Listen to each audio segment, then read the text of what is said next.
si Mahal, nakapagparamdam na ba siya sa'yo?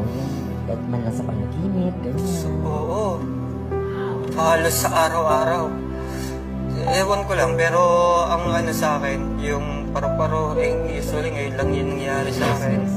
Tapos mga panaginip, tsaka kahit sa bahay kasi lahat, makikita mo siya eh. Sa kwarto, sa kusina, sa mesa.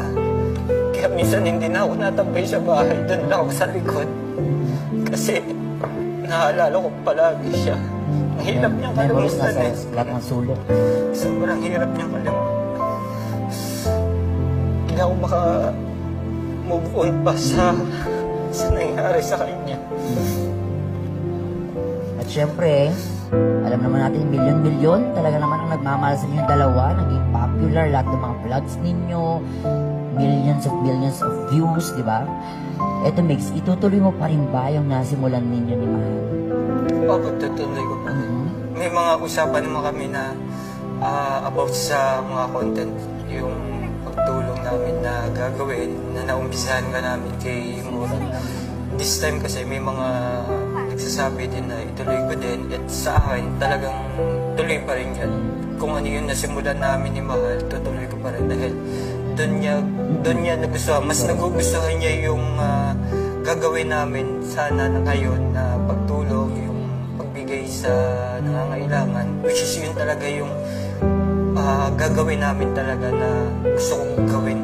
Maraming fans ang na-inspire and of course natuwa sa inyong hatid na aliw at ang inyong pagka-friendship ninyong dalawa. Yes po, sa lahat po ng supporters po namin ni Mahal, sa team po na bumubuo, team OFW, team Mamix po, sa lahat po ng mga team na bumubuo po, maraming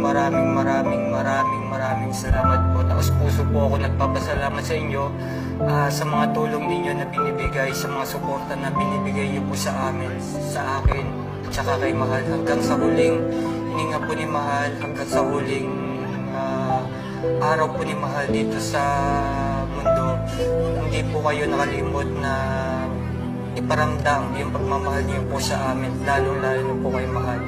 Masasabi ko lang po sa inyo na itutuloy ko po yung nasimulan namin, at alam ko po na hindi po kayo bibitaw para sa amin, para sa akin. Kung ano po yung nasimulan namin, gagawin po namin hanggang sa dulo po. Ito pong gagawin ko na to ay aalay ko kay Mahal.